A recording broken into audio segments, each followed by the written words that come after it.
Blood dripped from Damien's knuckles as he slammed his fist into the war table, and every wolf in the room went silent. 3 years. 3 years since the attack that took Alara from him, and still his scouts came back with nothing but empty hands and tired eyes. Tonight was supposed to be different.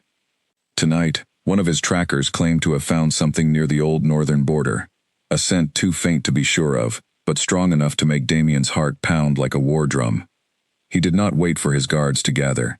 He did not wait for his second-in-command, Colin, to finish strapping on his gear.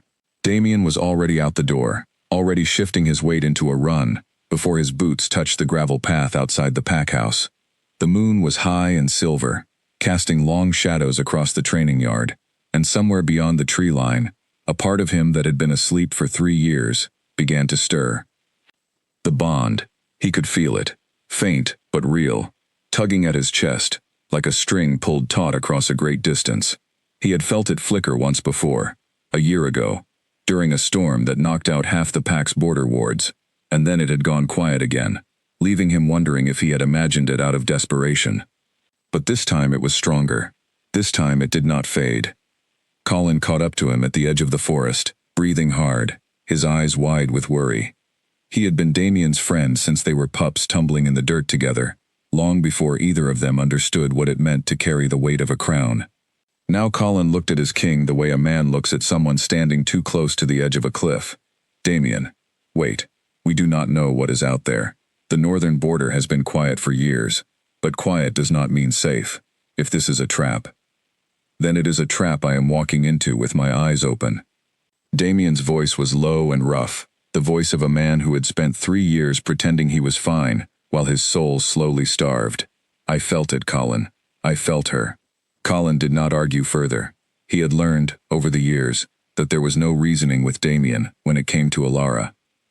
The king had built walls around every other part of his life, cold and controlled in front of his advisors, sharp and commanding in front of his enemies.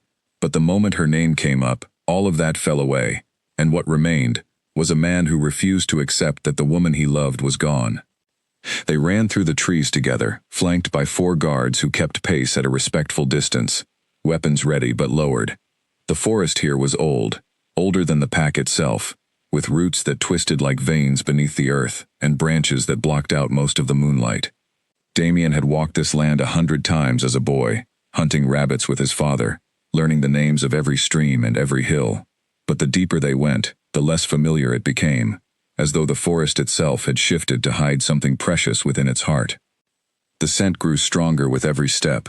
Damien's wolf clawed at the inside of his chest, desperate to break free, desperate to run faster than his human legs could carry him. He had not felt this alive in years. He had not let himself feel much of anything in years, because feeling meant remembering, and remembering meant reliving the night the enemy pack tore through their territory, and left nothing behind but ash and silence, and a single torn piece of Alara's dress, caught on a broken fence post. They had told him she was dead. His own healers had told him there was no way she could have survived the fire that consumed the eastern quarter that night. But Damien had refused the funeral. He had refused to let them carve her name into the memorial stone. And for 3 years, his refusal had cost him respect among the older members of the Pack Council, who whispered that their king was too broken by grief to rule with a clear mind. Let them whisper. He did not care. He had a bond that still pulsed in his chest, faint but undeniable, and that was worth more to him than the opinion of every gray-haired advisor in his court. The trees began to thin as they approached a small clearing tucked into a fold of the hillside, hidden so well that Damien doubted any of his patrols had ever passed close enough to notice it. Ivy climbed thick and green over a low stone wall, and beyond it stood a cottage, small and modest, with a slanted roof and a chimney that let out a thin curl of smoke into the night sky. Flowers grew in neat rows along the path leading to the door, lavender and something else Damien did not recognize, their scent mixing strangely with the smell of wolfsbane that had been planted deliberately along the perimeter. Wolfsbane, his stomach tightened. Someone had placed it there on purpose, to keep wolves away, to keep him away. Stay here, Damien told his guards, his voice sharp enough that none of them dared argue. Colin opened his mouth to protest, but one look from Damien silenced him too. This was not a moment for an audience. Whatever waited behind that door, Damien needed to face it alone. or not at all. He walked slowly toward the cottage, each step heavier than the last, his heart hammering so loudly he was certain it could be heard from inside. The bond in his chest burned brighter now, a steady warmth spreading through his body like sunlight breaking through clouds after a long winter. He had not felt warmth like this in 3 years. He had almost forgotten what it felt like to hope. He raised his hand and knocked. For a moment, nothing happened. Damien stood frozen, listening to the faint rustle of movement inside, the soft creak of a floorboard, footsteps approaching the door. His breath caught in his throat. He told himself to prepare for disappointment, to prepare for the possibility that this was some stranger, some traveler who had nothing to do with Alara at all, and that the scent he had followed was nothing more than a cruel trick of the wind. But when the door opened, all his careful preparations shattered into nothing.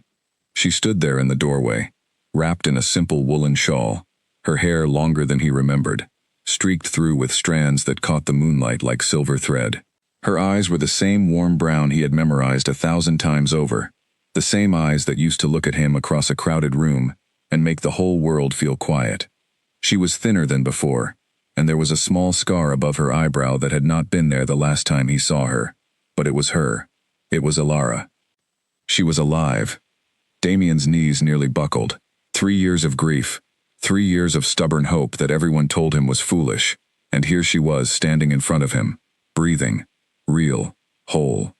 He wanted to pull her into his arms right there on the doorstep. He wanted to weep with relief. He wanted to shout her name so loudly that the whole forest would hear it and know that their queen had returned.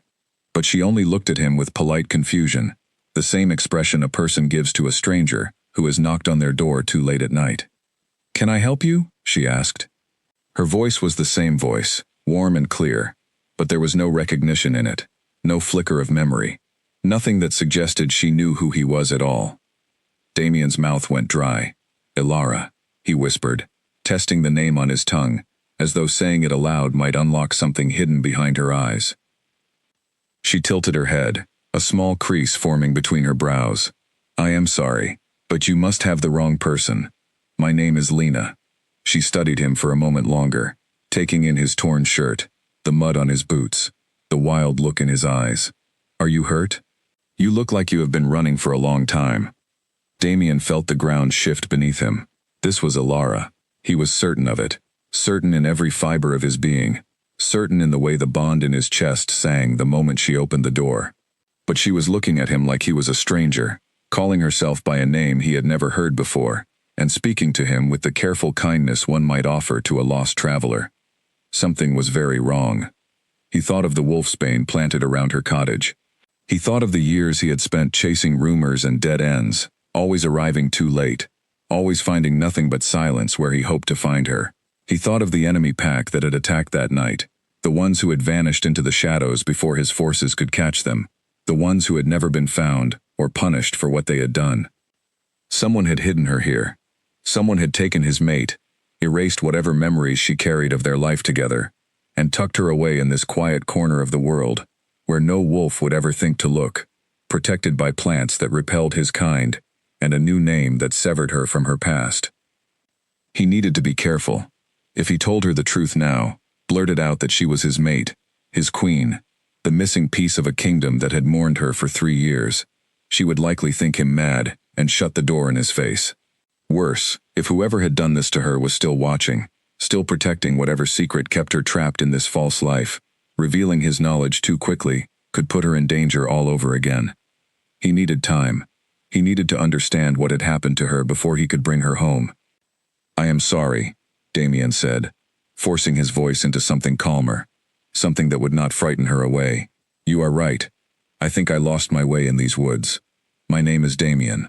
He paused, watching her face carefully for any sign of recognition, any small flicker that suggested his name meant something to her. There was nothing, just polite curiosity, the kind a stranger offers another stranger. "I hurt my leg earlier, while running from something in the woods. I do not suppose you might have something for the pain." It was a lie, mostly. His leg was fine. But the wound on his knuckles from slamming his fist into the war table earlier that night was real enough, and it gave him a reason to stay. A reason to step through that door and into whatever strange new life Elara had been living without him. Lena's expression softened immediately, the caution in her eyes replaced by something gentler. Of course. Come in. I have herbs that will help with any wound, and it looks like you could use a moment to sit down. She stepped aside to let him pass, and as Damien crossed the threshold into the small, warm cottage, he felt the bond in his chest flare so brightly, it nearly took his breath away. The space was simple but lovingly kept, a single room with a stone hearth, shelves lined with jars of dried herbs, a narrow bed tucked into one corner, and a wooden table with two mismatched chairs. It smelled of chamomile and wood smoke, and underneath it all, faintly, it smelled like her, the same scent he used to bury his face in when they fell asleep tangled together after long days of ruling side by side. She gestured for him to sit at the table while she moved to one of the shelves, selecting jars with practiced ease. Damien watched her, memorizing every detail of the woman he had spent 3 years believing he would never see again. The way she hummed softly under her breath while she worked, the way she tucked a loose strand of hair behind her ear without thinking, the small furrow of concentration between her brows as she measured out herbs into a small bowl. She was the same, and yet she was not the same at all. There was a quiet sadness in her that had not been there before, buried beneath her warmth like a stone at the bottom of a still pond, and there was no trace, none at all, of the woman who had once stood beside him in front of their entire pack and pledged herself to him for life. How long have you lived out here? Damien asked carefully, trying to keep his voice light, casual, the voice of a curious stranger rather than a desperate husband. Lena did not look up from her work. As long as I can remember, honestly. I know that sounds strange. I do not have much memory of anything before I came to this cottage. My mind feels foggy whenever I try to think back further than a few years. My guardian, an old healer named Ruth, told me I had suffered a terrible fever as a child that took my memories with it. She raised me here after that, taught me everything I know about herbs and healing, and then she passed away not long ago. I have lived alone since then. Damien's stomach twisted. A fever, a convenient, tidy story. One that would prevent Elara from ever questioning the years missing from her memory. One that would keep her from wondering why she felt out of place in her own skin.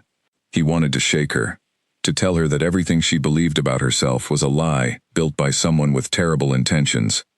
But he held himself back, forcing his hands to remain still on the table. That must be difficult, he said instead, not knowing where you came from. For the first time, something flickered across Lena's face. A shadow of pain quickly smoothed over.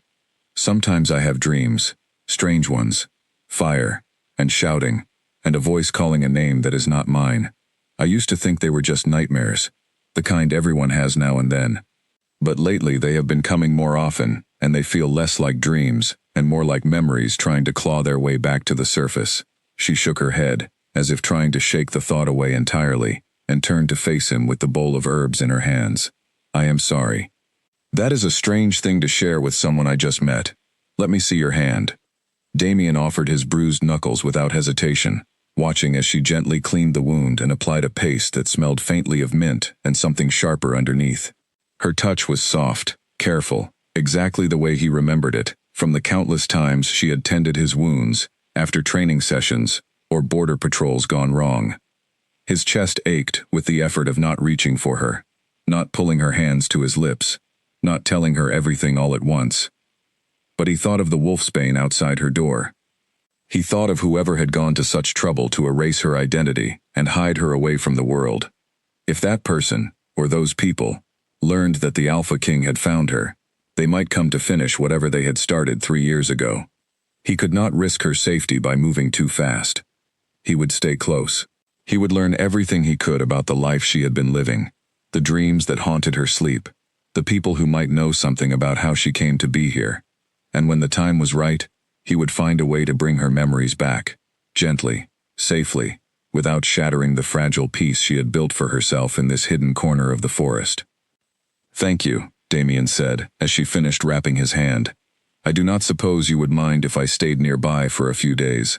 I seem to have gotten myself quite lost, and I would feel better knowing the way back before I try to find it again in the dark.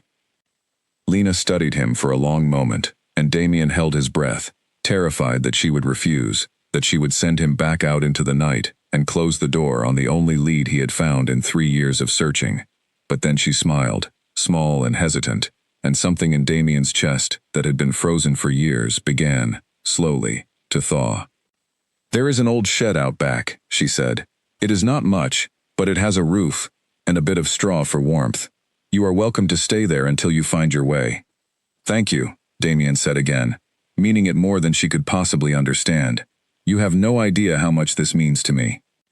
Outside, hidden among the trees, Colin watched the cottage with narrowed eyes, wondering what could possibly be taking his king so long, unaware that inside that small stone house, the world Damien had believed lost forever had just cracked open again, fragile and uncertain, waiting to be carefully, patiently rebuilt. The fire in the hearth had burned low by the time Lena finally settled onto the narrow bed, and Damien, lying on a bed of straw in the small shed behind the cottage, stared up at the wooden beams above him and did not sleep at all. His mind raced through everything he had learned that night, turning each detail over like a stone searched for hidden cracks. A fever that stole her memory, a guardian named Ruth who was now conveniently dead and unable to answer questions, wolfsbane planted with obvious purpose around the edges of the property. Dreams of fire and shouting that sounded far too much like the night his territory burned. None of it was coincidence. Someone had planned this with great care, someone who understood exactly how to erase a person's past and build a believable new life around the empty space that was left behind. Damien needed proof, needed to understand who was responsible before he could safely bring Alara home, and more than that, he needed to be patient enough not to frighten away the fragile trust that Lena, the woman who did not know she was his queen, had just extended to a stranger who claimed to have lost his way in the woods. He closed his eyes and let the bond in his chest settle into something steadier, no longer a desperate flare, but a quiet, constant warmth, like an ember that refused to go out no matter how much time had passed. Somewhere in that small stone cottage, only a short distance away, the other half of his soul was sleeping peacefully, unaware of everything she had lost and everything that was about to change. Tomorrow, he told himself, he would begin unraveling the truth. Tonight, it was enough simply to know that she was alive, and that after 3 long years, he had finally found his way back to her. Morning light broke through the cracks in the shed's wooden walls, and Damien was already awake, his body stiff from a night spent on straw, instead of the soft bed he was used to as king, but his mind was sharper than it had been in years. He had spent the dark hours planning, turning over every possible way to investigate the wards around the cottage, without alarming Lena, or drawing attention from whoever had placed them there. By the time he heard her moving around inside, lighting the morning fire, and humming that same soft tune from the night before, he had already decided on his first move. He would explore the perimeter of the property, while pretending to simply enjoy the fresh morning air, tracing the line of wolfsbane bushes, to see how far they extended, and whether they had been planted recently, or years ago. If the plants were old and well established, it would mean whoever hid Alara here had done so with the intention of a long, permanent concealment, not a quick temporary fix. That single detail would tell him a great deal about the scale of the plot against him and his pack. Lena stepped out of the cottage with 2 cups of something warm and herbal, offering one to Damien with a small, easy smile that made his heart ache with familiarity. "You are still here," she said, sounding pleasantly surprised. "I half expected you to have found your way home in the night." "The forest is larger than it looks," Damien replied, taking the cup and letting the warmth seep into his still cold hands. "And I did not want to risk getting lost again in the dark. I hope I am not intruding." "Not at all. It gets quiet out here.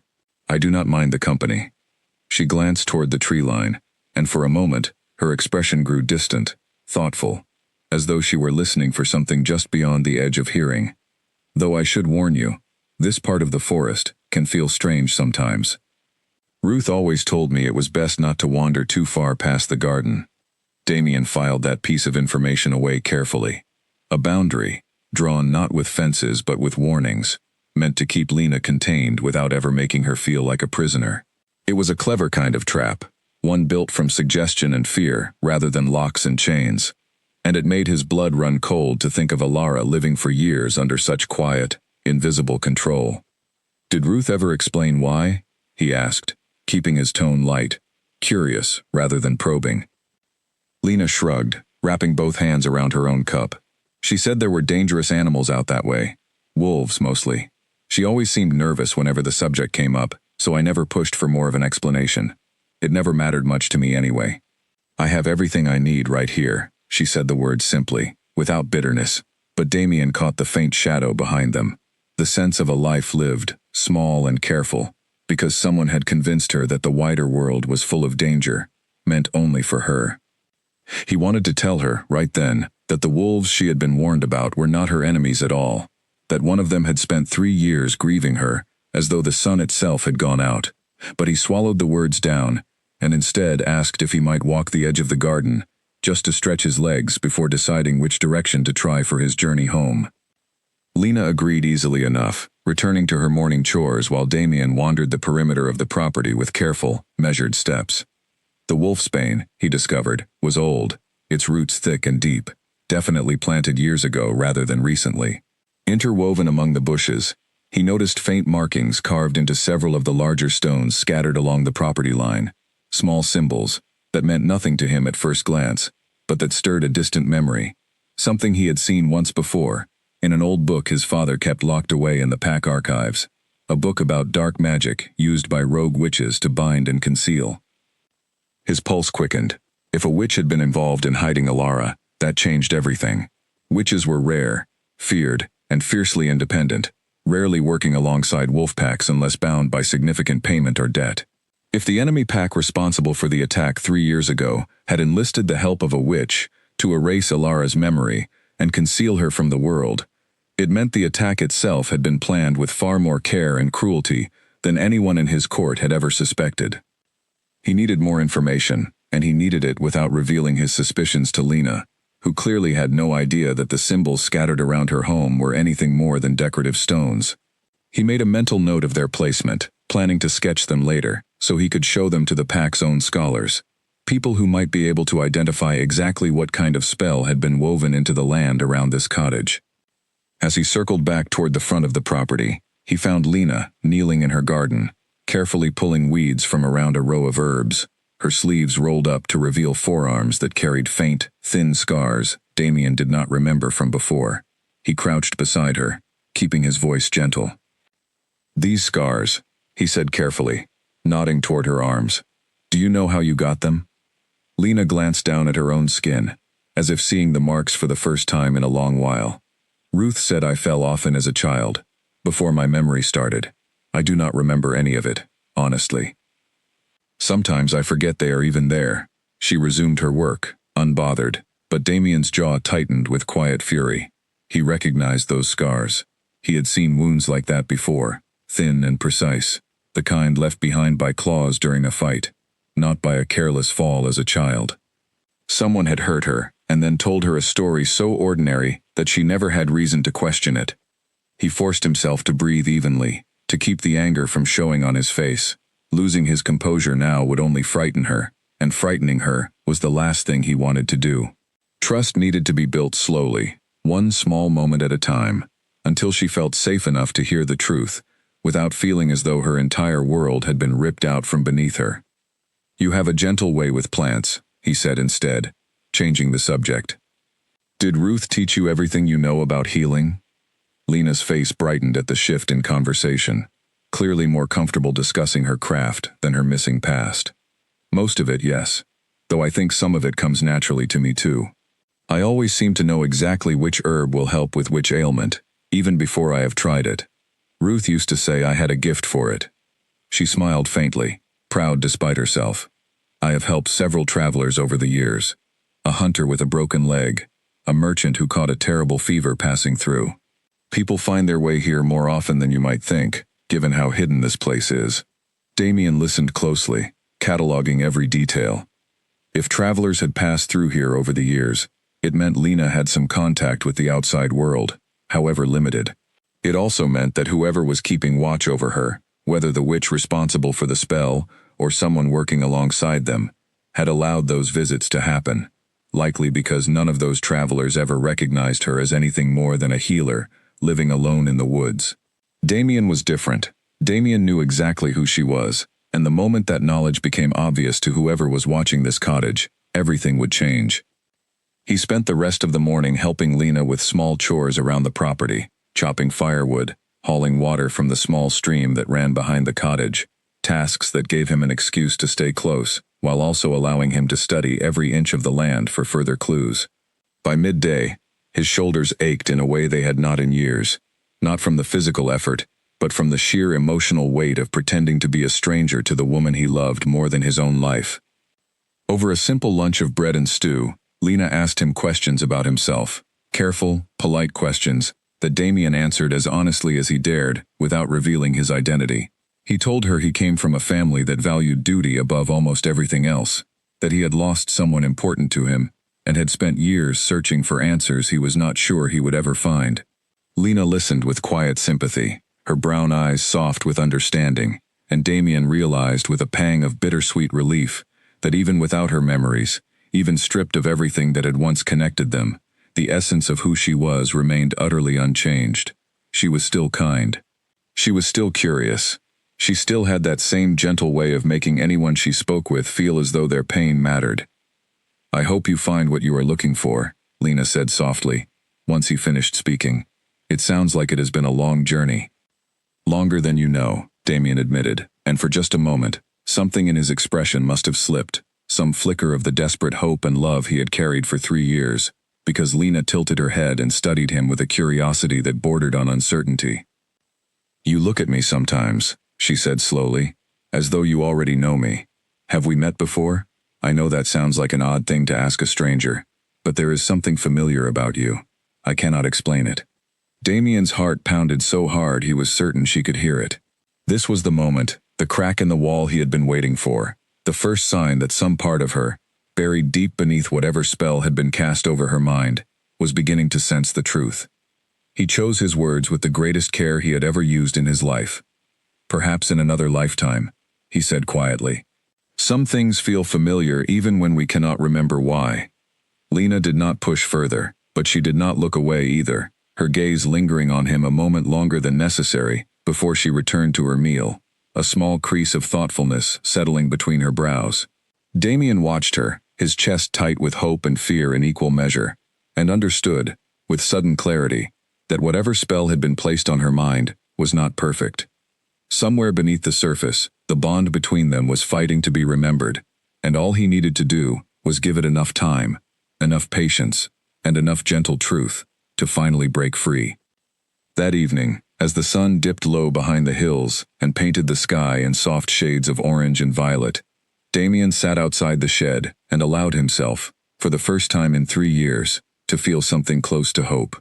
He still had no idea who had done this to her, or how deeply the magic protecting this place ran, or how dangerous it might be to unravel it. But he had found her. Against every impossible odd, he had found her, and now the only thing left to do was fight, patiently and carefully, to bring her all the way home. A twig snapped somewhere beyond the tree line, and Damien was on his feet before the sound had even finished echoing through the clearing, every instinct in his body screaming that something was wrong. It was the middle of the night, 3 days after he had first found the cottage, and he had grown accustomed enough to the natural sounds of the forest to know instantly when something did not belong. He crept toward the source of the noise, careful to stay low and silent, his senses sharpened by years of training that had never truly left him, even during the darkest days of his grief. He found Colin waiting just beyond the wolfsbane line, arms crossed, his expression a mixture of relief and irritation. "You have been gone 3 days, Colin said in a harsh whisper. 3 days, Damien. The council is asking questions. They think you have gone mad, running off into the forest without a word to anyone. I told them you were tracking a lead, but I cannot keep making excuses forever." "I found her," Damien said simply, and the words seemed to knock the breath out of Colin entirely. His friend stared at him for a long moment, searching his face for any sign of the exhaustion or delusion that might explain such an impossible claim. But whatever he saw there convinced him. Colin's shoulders sagged, and something like disbelief mixed with hope flickered across his face. "Ilara? She is alive? Damien, are you certain?"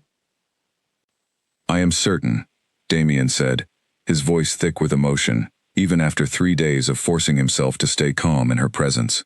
"But she does not remember me, Colin. She does not remember any of it. Someone erased her memory and hid her here, under a false name, protected by wolfsbane, and I believe, some kind of dark magic. I found symbols carved into stones around the property. I need someone to look at them, someone who understands old magic better than I do. Colin ran a hand through his hair, pacing a small circle as he absorbed everything Damien had just told him. This is bigger than either of us can handle alone. If a witch is involved, and if whoever attacked us 3 years ago went to such lengths to hide her, rather than simply kill her, then there is something they wanted from her, or from you, that they have not yet gotten. We need to be careful. If they realize you have found her, they may try to finish what they started. I know, Damien said grimly. That is exactly why I need you to be discreet. Do not tell the council anything beyond what is necessary. Find Faye, the pack's oldest scholar, the one who studies old texts and forgotten magic. Tell her I need information about memory-binding spells, and about symbols carved into stone for the purpose of concealment. Bring anything she finds back to me here, quietly, without drawing attention. Colin nodded, though worry still creased his brow. And what about you? You cannot keep hiding in a shed pretending to be a lost traveler forever. Eventually someone is going to notice the Alpha King has disappeared from his own territory. I will manage a few more days, Damien said. I need to earn her trust before I can risk telling her the truth. If I move too quickly, I could lose her all over again, and this time, I might not get a second chance. He paused, glancing back toward the cottage, where a single candle still flickered faintly in the window. She is starting to notice things, Colin. Small things. A familiarity she cannot explain. The bond is not completely broken. Whatever spell they used on her, it is not perfect.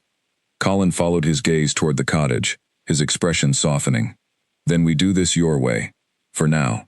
But be careful, Damien. If this witch is watching the cottage, she will notice a stranger lingering for days without explanation. And if she realizes who you truly are, she may act before we are ready to stop her. They spoke for a while longer, working out a plan for communication. A hollow tree a short distance from the cottage where Colin could leave messages and supplies, without needing to approach directly, and risk drawing attention.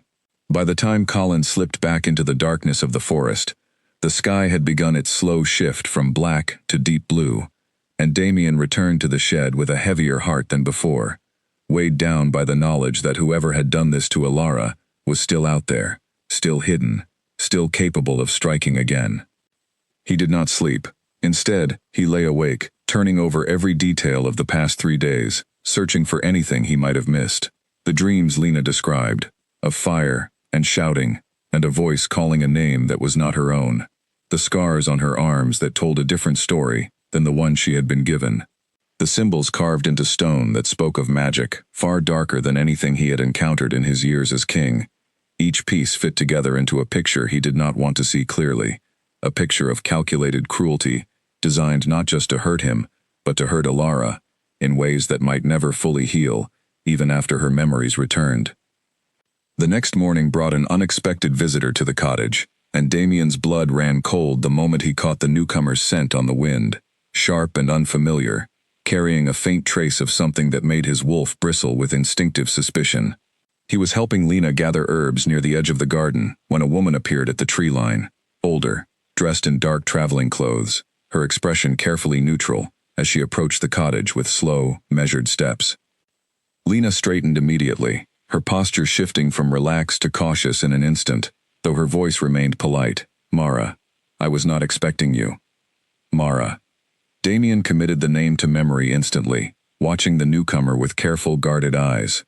There was something about her presence that set every instinct in his body on edge, a coldness beneath her polite smile that reminded him uncomfortably of the symbols he had found carved into the stones around the property. I was passing through and thought I would check on you, Mara said, her gaze flicking toward Damien with obvious curiosity. I see you have company. A traveler who lost his way, Lena explained smoothly. He has been staying in the shed while he finds his direction. Damien, this is Mara. She checks on me from time to time, an old friend of Ruth's. Damien offered a polite nod, keeping his expression carefully blank, even as every muscle in his body tensed with alertness. Mara's eyes lingered on him a moment too long, sharp and assessing, in a way that felt far more calculating than casual curiosity should allow. He had spent years learning to read the intentions of allies and enemies alike across a negotiating table, and every instinct he possessed told him that this woman was dangerous, and that she was studying him with far more interest than an idle traveler deserved. "How long have you been staying here?" Mara asked, her tone light, but her eyes unyielding. "Only a few days," Damien answered evenly. "Lena has been kind enough to let me rest while I recover my bearings." Mara's smile did not waver, but something shifted behind her eyes, calculation replacing idle curiosity. "How fortunate for you. This forest can be quite unforgiving to those who do not know its paths." She turned back to Lena, her tone softening into something almost maternal. "You should be careful about the company you keep, dear. Not everyone who wanders into these woods does so by accident."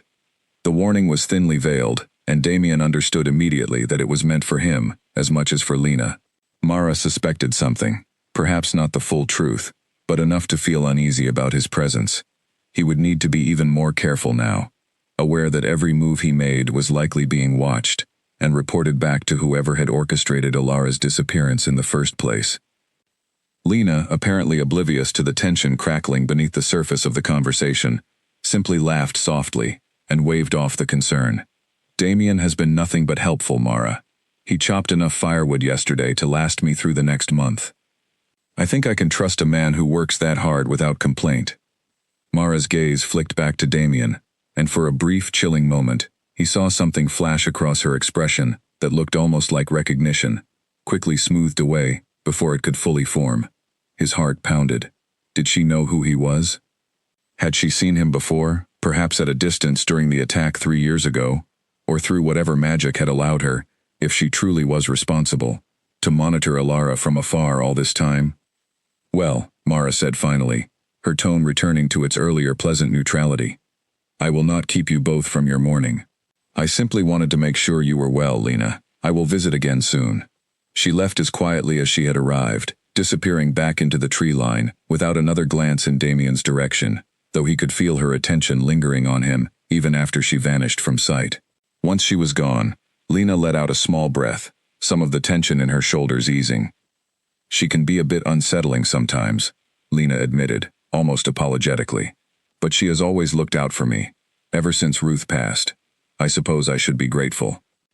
Damien said nothing, his mind racing through the implications of what he had just witnessed. If Mara was indeed connected to the spell binding Alara's memories, her visit today was no coincidence. She had come to assess him, to determine whether his presence was a threat worth worrying about. And the fact that she had left without confronting him directly suggested either that she was not yet certain of his identity, or that she was planning something far more dangerous than a simple confrontation. He needed to move faster now. Whatever careful, patient timeline he had imagined for slowly rebuilding Alara's trust and memories had just been compressed into something far more urgent. If Mara reported his presence to whoever she answered to, if such a person even existed beyond herself, the danger to Alara could escalate quickly, and Damien could not afford to be caught unprepared. That afternoon, while Lena napped inside the cottage, exhausted from an early morning spent tending to her garden, Damien slipped away to the hollow tree Colin had shown him the night before.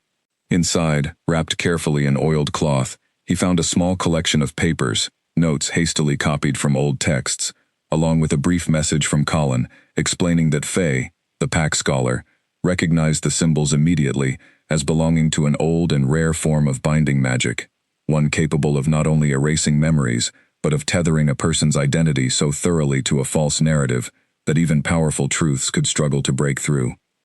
The notes explained that such spells required renewal, periodic and deliberate, to remain effective over long periods of time.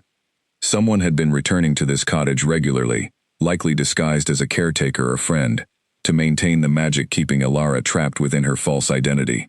Damien's blood ran cold as the pieces clicked together in his mind. Mara was not simply a friend of Ruth's. Mara was almost certainly the one responsible for keeping Alara bound, returning periodically under the guise of concern, to renew whatever spell prevented her memories from fully surfacing. He read further, his hands trembling slightly with barely contained anger. The notes warned that breaking such a spell too abruptly could be dangerous, potentially causing severe confusion, or even physical harm to the person bound by it. Any attempt to restore Alara's memories would need to be done carefully, ideally with the bond mark itself, acting as an anchor to guide her mind safely back to the truth, rather than overwhelming her all at once. Damien folded the papers carefully and tucked them inside his shirt, his heart heavy with the weight of everything he now understood. He had found Alara after 3 years of searching, only to discover that saving her would require more caution and patience than he had ever imagined, all while an enemy far more calculating than he had anticipated watched from the shadows, waiting for the right moment to act. As the sun began its slow descent behind the hills, casting long golden light across the small clearing where the cottage stood, Damien made his way back toward the shed, his mind already turning over strategies, contingencies, and the delicate balance he would need to strike between urgency and patience. Whatever Mara was planning, he intended to be ready for it, no matter the cost. He paused at the edge of the garden, watching through the cottage window as Lena moved about inside, humming softly to herself as she prepared a simple evening meal, utterly unaware of the danger circling closer with each passing day.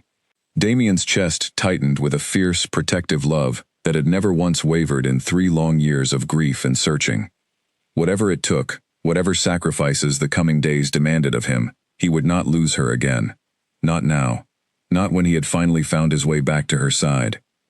Lena woke gasping, her hands clutching the edge of her blanket, the echo of a scream still ringing in her ears, though the cottage around her was silent, except for the gentle crackle of the dying fire. She sat up slowly, pressing a trembling hand to her chest, trying to steady her racing heart the way she always did after one of these dreams. But this one had been different, sharper, more vivid than any before it. She had seen a man's face clearly this time, golden eyes filled with desperate grief, reaching for her through flames that seemed to stretch endlessly in every direction. The face had looked achingly like Damien's. She pushed the thought away, telling herself it meant nothing, that her mind was simply weaving fragments of her waking life into the fabric of her nightmares, because he had been staying nearby for days now.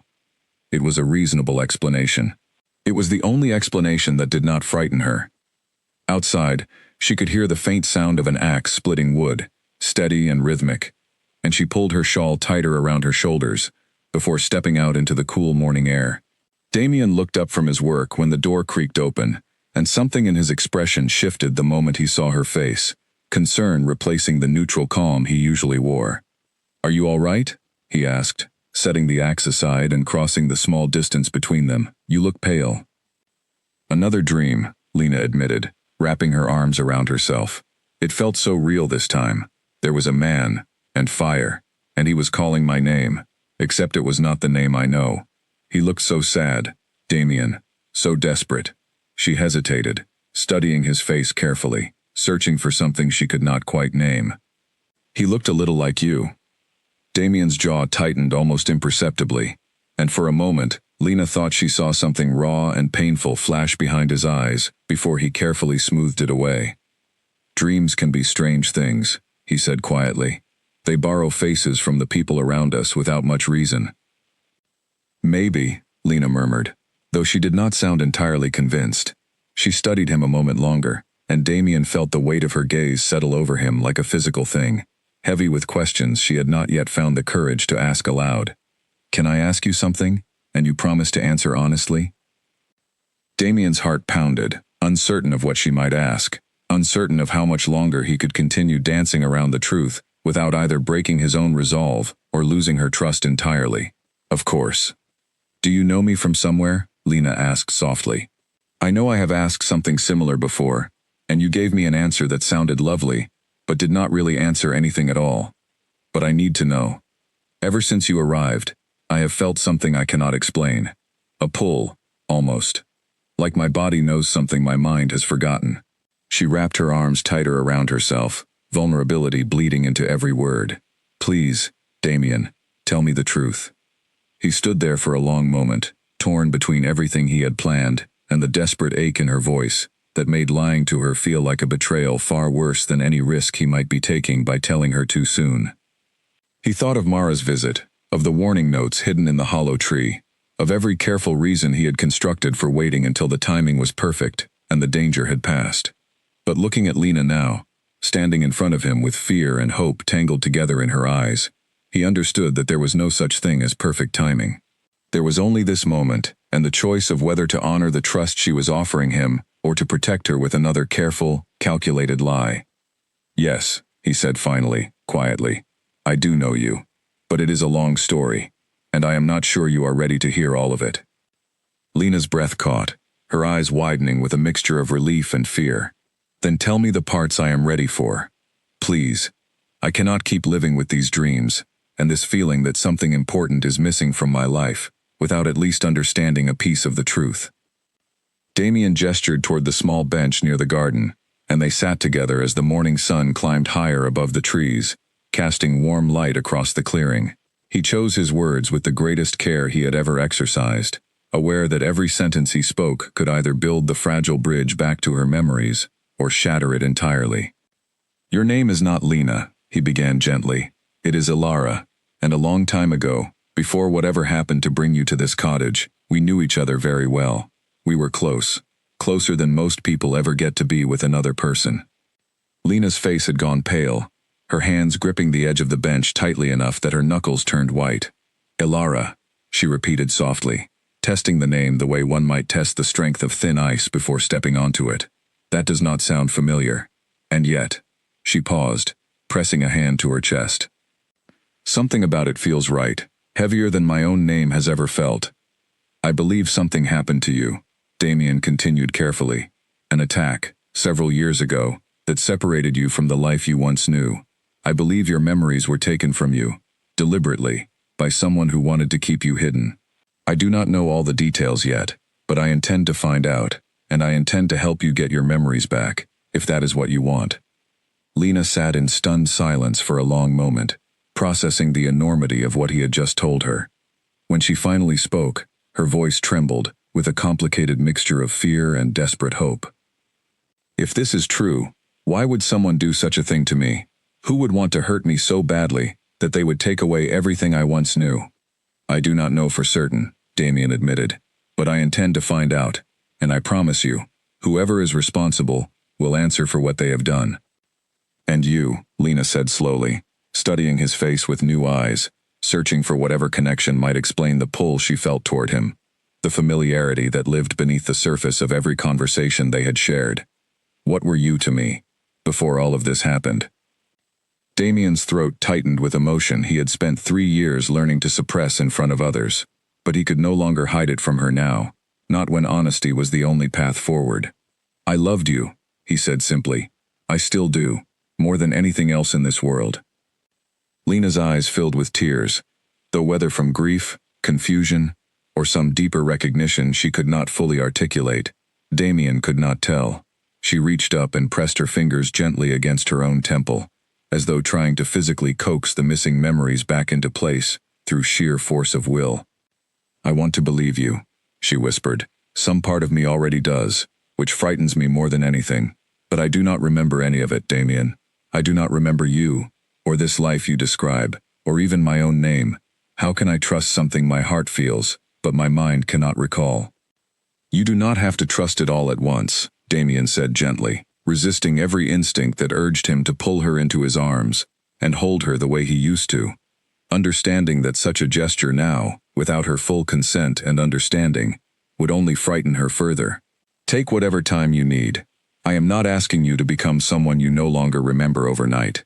I only wanted you to know the truth, because you deserved better than more lies, however carefully intentioned they might have been." Lena wiped at her eyes, drawing in a slow, steadying breath. "Show me something," she said finally. "Some proof. Not because I doubt your sincerity, but because I need something to hold on to besides a feeling I cannot fully explain." Damien hesitated only a moment before rolling back the sleeve of his shirt, revealing a mark on his forearm, intricate and old, a symbol woven from delicate lines that had faded slightly over the years but remained unmistakably present. A mark that spoke of a bond formed long ago between two souls destined to find each other again and again across any distance or darkness that tried to keep them apart. Lena stared at the mark, something flickering behind her eyes, distant and uncertain, like a memory trying desperately to surface through murky water. Her own hand drifted instinctively toward her wrist, tracing the skin there as though searching for something that should have been present but was not. "I feel something," she murmured, her voice barely above a whisper. "When I look at that mark, it is faint, but it is there, like an ache in a place I did not know existed until this very moment." Whatever spell had been placed over Alara's mind, it was not absolute. The bond between them, though buried deep beneath years of magic and manipulation, still lived somewhere inside her, waiting patiently for the right moment to reawaken. He did not push further, understanding instinctively that forcing the process now, before she was ready, could do more harm than good. Instead, he simply reached out and gently took her hand, offering comfort rather than pressure. "We do not need to solve everything today," he said softly. "We only need to keep moving forward, one honest moment at a time." Lena nodded slowly, though her eyes remained distant, lost in thought, turning over the weight of everything she had just learned. They sat together in comfortable silence for a while longer, the morning sun warming the clearing around them, and Damien allowed himself, for the first time since arriving at this cottage, to feel a sliver of genuine hope that the path ahead, however difficult and dangerous it might prove to be, would eventually lead them both back to the life that had been so cruelly stolen from them. But even as that hope settled warmly in his chest, a colder thought lingered at the edges of his mind. Mara would return soon, likely to renew whatever spell kept Alara's memories suppressed, and when she did, she would sense immediately that something had shifted, that the careful magic she had maintained for years had begun, however slightly, to crack. Damien did not know what she would do when she realized her secret was no longer entirely safe, but he understood, with grim certainty, that whatever came next would test every ounce of strength and patience he possessed. Faye's handwriting filled 3 full pages, cramped and hurried, and Damien read every word twice by the dim light of a small lantern he had borrowed from the cottage, careful to keep the flame low enough that it would not be visible from a distance. Colin had left the notes in the hollow tree the night before, along with a warning scratched hastily at the bottom of the final page that made Damien's stomach clench with dread. Faye believed the binding spell protecting Alara's memories was tied not just to the symbols carved into the stones around the property, but to a physical object as well, something Mara likely kept close to maintain her control over the magic. Without finding and destroying that object, any attempt to fully restore Alara's memories through the bond mark alone might fail, or worse, might cause her serious harm. Damien folded the papers carefully, his jaw tight with frustration. Every answer he uncovered seemed to reveal 3 new questions in its place, and time was quickly becoming a resource he could not afford to waste.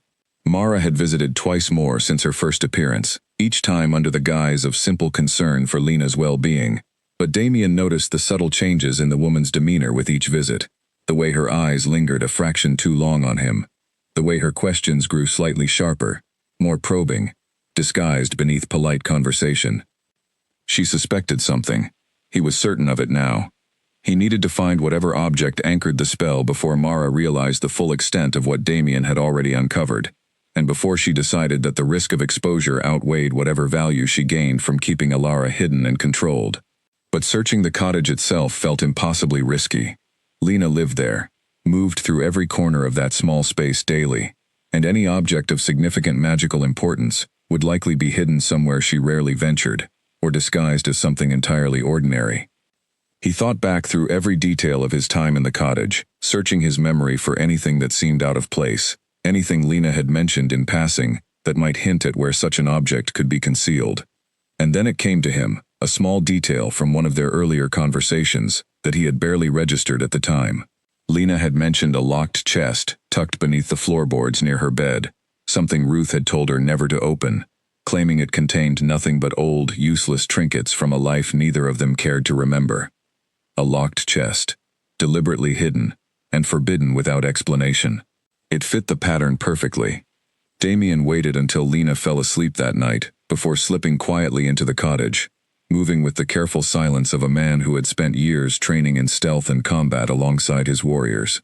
He found the loose floorboard exactly where Lena had described it, pried it up with careful fingers, and discovered the small wooden chest tucked into the dark space beneath, its surface worn smooth with age, secured by a heavy iron lock that showed no visible keyhole. He examined it closely, under the faint moonlight filtering through the window, running his fingers along its edges, searching for any seam or mechanism that might allow it to open. The wood itself seemed ordinary enough, but as his fingers traced the same symbols he had found carved into the stones outside, faintly etched into the underside of the lid, he understood immediately that this chest was no ordinary storage container. It hummed faintly beneath his touch, a low vibration that matched the same unsettling energy he had sensed radiating from the wolfsbane and warding stones scattered around the property. This was it. Whatever object bound Ilara's memories in place was almost certainly hidden inside this very chest. He considered forcing it open right then, breaking the lock, and destroying whatever cursed item lay within, before Mara had any chance to react. But Faye's notes had been explicit in their warning. Destroying the anchor object carelessly, without properly severing the connection between the spell and the person it bound, could cause catastrophic harm, rather than simple release. He needed guidance, needed someone with actual knowledge of such magic to walk him through the process safely, and that meant waiting, however reluctantly, until Faye herself could be brought to examine the chest in person, or until she could send back detailed instructions on how to proceed. He carefully returned the floorboard to its original position, ensuring nothing appeared disturbed, and slipped back out into the night, just as the first hint of dawn began to soften the darkness along the eastern horizon.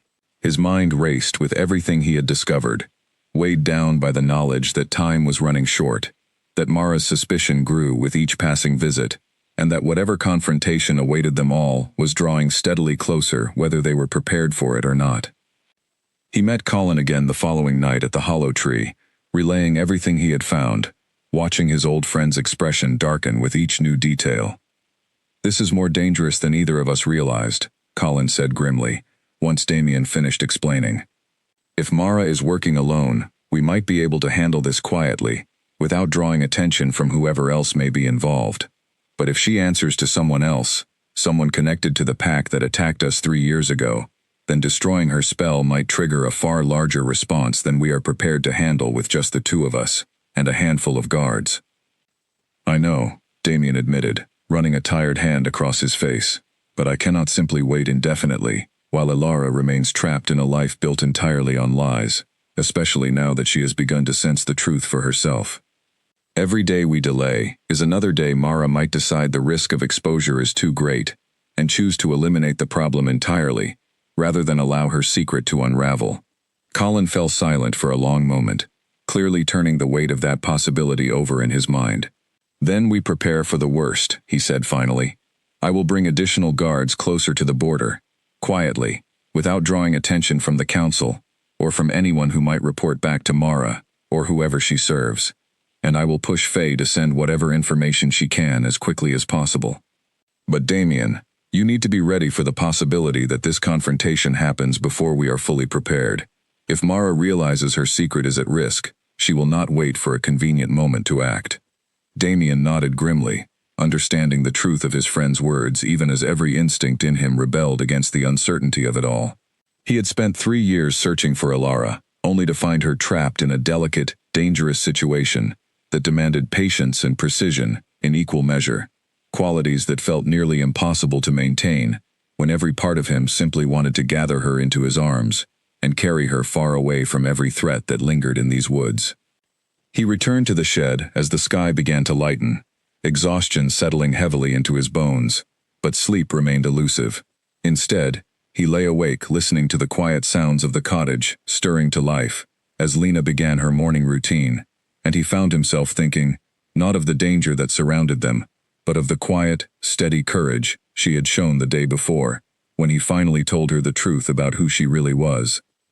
She had not run from him. She had not dismissed his words as the ramblings of a madman, despite how impossible they must have sounded. Instead, she had listened, had asked for proof, had allowed herself to sit with the discomfort of uncertainty, rather than retreating into the safety of denial. It was, Damien realized, exactly the kind of quiet strength Ilara had always possessed, buried now, beneath years of manufactured memories, but never truly extinguished. When he finally emerged from the shed later that morning, Lena greeted him with a cautious but genuine smile, one that carried none of the fear or suspicion he had worried might follow their difficult conversation the day before. "I thought about what you told me all night," she admitted, handing him a cup of warm tea as they settled onto the bench outside. "I still do not remember anything clearly, but I had another dream, and this time, I think I understood a little more of it. Damien's heart leapt with cautious hope. What did you see? A large stone building, Lena said slowly, closing her eyes as she tried to recall the fading details. Full of people, all looking at me with such warmth and respect. And you were there, standing beside me, and I felt so happy, so safe. It did not feel like fear or fire this time. It felt like home. She opened her eyes, meeting his gaze with a mixture of wonder and uncertainty. Was that real? Was that us? Yes, Damien said softly, his voice thick with emotion. That was us. That was our life, before everything went wrong. Lena reached out and gently touched his hand, the gesture small but deliberate, and Damien felt the bond between them flare warmly in response, steady and sure despite everything working to keep them apart. I want that life back, she whispered. Even though I am frightened of what it might mean to remember everything I have lost, I want to know who I truly am. We will get there, Damien promised, holding her hand gently in return. Together, one step at a time. Neither of them noticed the faint rustle of leaves at the edge of the tree line, nor the pair of sharp, watchful eyes observing their quiet moment from the shadows, calculating, patient, and increasingly certain that the fragile peace surrounding this hidden cottage was rapidly drawing to its end. A raven landed on the windowsill just after dawn, and Lena watched it with a strange sense of unease she could not quite explain, its dark eyes fixed on her with an intelligence that felt almost unnatural for an ordinary bird. It stayed only a moment before taking flight again, vanishing into the pale morning sky, but the feeling it left behind lingered, cold and unsettling, like a warning she did not yet know how to interpret. She mentioned it to Damien later that morning, expecting him to dismiss it as nothing more than a curious bird passing through, but instead, his expression grew serious, guarded in a way that made her stomach twist with fresh worry. Has that happened before? He asked carefully. A few times, actually, Lena admitted, thinking back. Ravens seemed drawn to this place more than other birds. Ruth always said they were simply attracted to the herbs I dry near the window.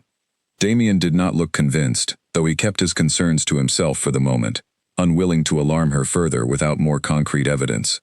But privately, he wondered whether the birds were something more sinister, perhaps a way for Mara to watch the cottage from a distance without needing to visit in person, gathering information about Lena's daily habits and, more importantly, about the increasing amount of time Damien spent close by her side. In the days since he had revealed the truth to her, Lena had changed in small but noticeable ways. She asked more questions now, pressed harder for details about the life she could not remember, and spent quiet moments simply staring into the distance, clearly wrestling with fragments of memory that flickered at the edges of her consciousness, without ever fully resolving into clarity. Damien answered every question she asked, as honestly as he could, careful never to overwhelm her with too much information at once, allowing the process to unfold at whatever pace felt safest for her fragile, healing mind. He told her about their pack, about the kingdom they ruled together, about the deep bond that connected them in ways few others ever experienced. He told her about her role as a healer among their people, about how her gentle wisdom had earned the respect and love of everyone who knew her. He did not tell her, not yet, about the specific horrors of the night that separated them, judging correctly that such details would only frighten her without offering any real benefit in the present moment.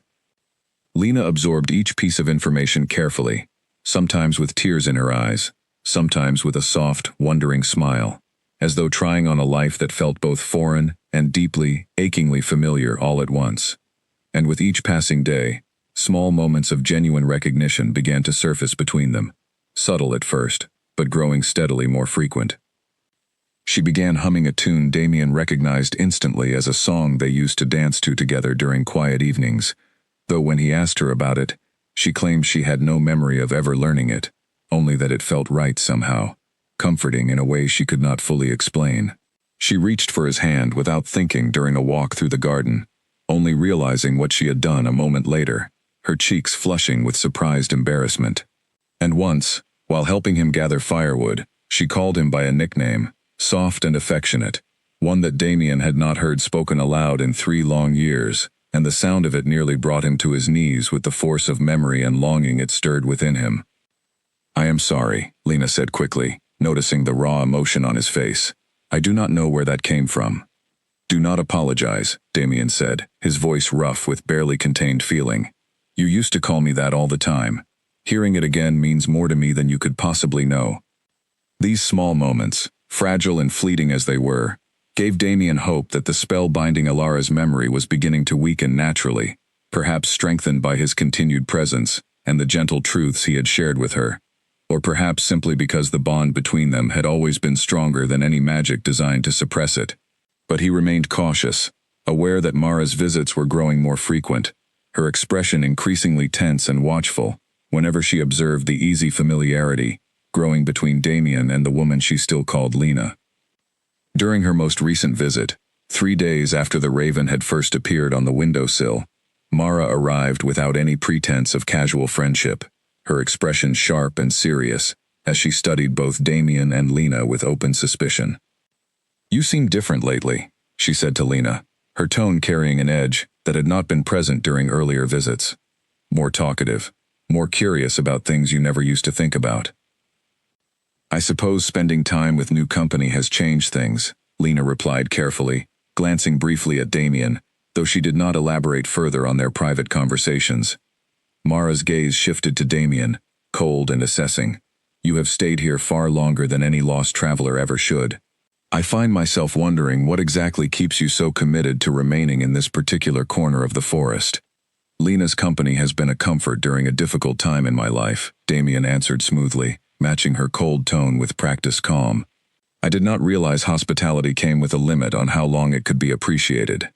The tension between them stretched taut, unspoken accusations hanging heavy in the air, until Mara finally forced a thin smile and changed the subject, though her eyes remained watchful and calculating for the remainder of her visit. When she finally left, disappearing back into the tree line with none of her usual parting warmth, Damien felt certain that whatever fragile disguise had protected their situation until now had begun, irreversibly, to crumble.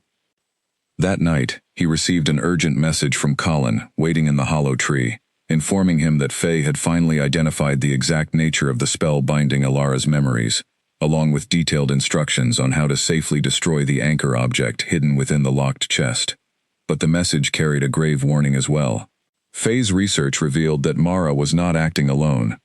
She served a rogue faction within the enemy pack, responsible for the original attack 3 years earlier, a faction that had never abandoned their goal of destabilizing Damien's kingdom by keeping his mate hidden and broken, ready to be used as leverage, or worse, should the opportunity ever arise.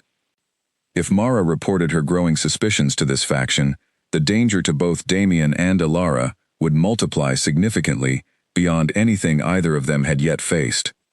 Damien read the message twice, his jaw clenched tight with barely controlled fury at the depth of cruelty involved in this entire plot. Whoever orchestrated this scheme had not simply wanted Alara dead or gone, they had wanted her erased, transformed into a tool that could be wielded against him at the moment of their choosing, patient and calculating in a way that made his blood run cold. He returned to the cottage that night more resolved than ever to act quickly, aware that every day of delay increased the risk to Alara's safety. He found her awake, despite the late hour, sitting by the dying embers of the hearth fire, her expression thoughtful and distant. I had another dream tonight, she said softly, without looking up as he entered. This one was different from the others. I saw myself, standing beside you, wearing a beautiful gown, surrounded by people cheering our names, and I heard someone call me Queen. She finally looked up at him, her eyes bright with unshed tears. Was that real too, Damien? Am I truly your queen? Damien crossed the room and knelt in front of her, taking her hands gently in his own. Yes, he said, his voice thick with emotion. You are my queen, Alara. You have always been my queen, and no amount of stolen time or broken memory will ever change that truth. Lena, or Alara, as she was slowly beginning to remember herself to be, closed her eyes and allowed a single tear to slip down her cheek, though whether from grief for the years she had lost or hope for the future finally opening before her, Damien could not be certain. Perhaps, he thought, it was both. I am ready, she whispered finally, opening her eyes to meet his gaze with newfound determination. Whatever it takes to get the rest of my memories back, I am ready to face it. I do not want to keep living as someone I am not when the truth of who I really am is finally within reach.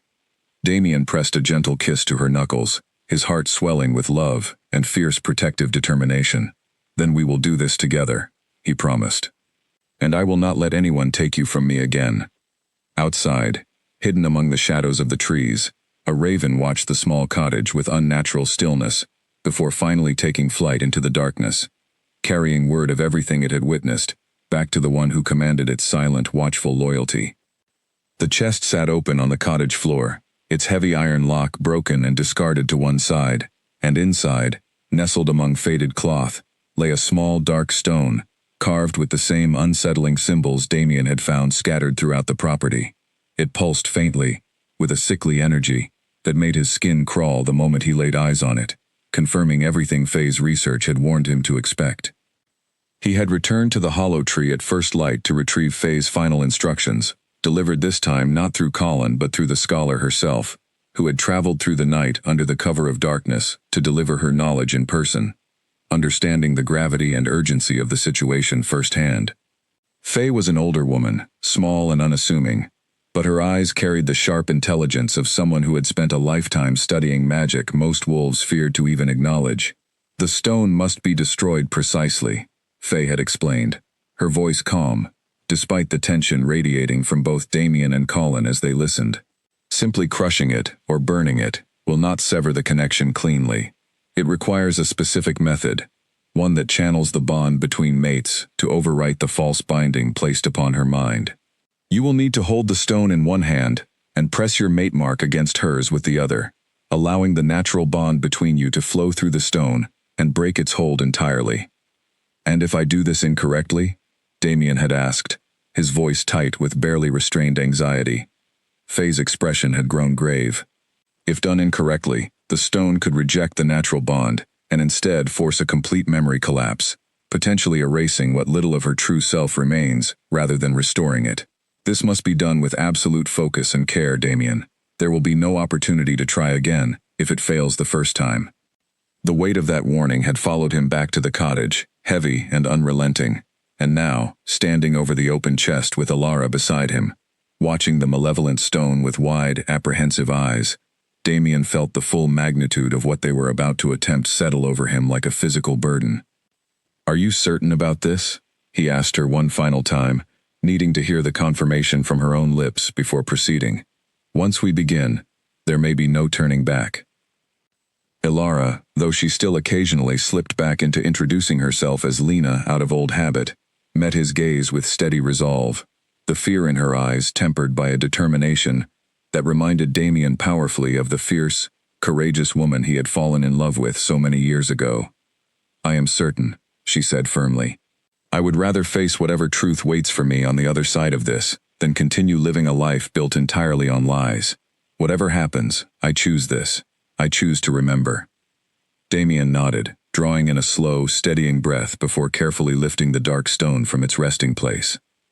It felt unnaturally cold in his palm, humming with a faint vibration that seemed to resist his touch, as though the magic within recognized him as a threat to whatever purpose it had been designed to serve. He held out his other hand, and Alara placed her own palm against his, their mate marks aligning perfectly, despite the years and lies that had separated them. Focus on the bond, Damien murmured, echoing Faye's careful instructions. Not on the fear, not on the uncertainty, just on us. Alara closed her eyes, her fingers tightening around his, and Damien did the same, allowing every memory of their life together to rise to the surface of his mind. Their first meeting at a gathering between allied packs, her laughter carrying across a crowded room, and catching his attention before he even knew her name. Their courtship, slow and careful, built on mutual respect, and a connection neither of them had ever experienced with anyone else. Their mating ceremony, surrounded by their entire pack, the moment their bond mark first appeared, binding them together for life. Every quiet morning spent tangled together, every difficult decision made side by side, every whispered promise exchanged in the dark hours of the night. He poured every ounce of that love and memory into the connection between them, feeling the bond mark on his forearm grow warm, then hot, then almost unbearably intense, as the energy channeled through their joined hands, and into the stone clutched between his palm and hers.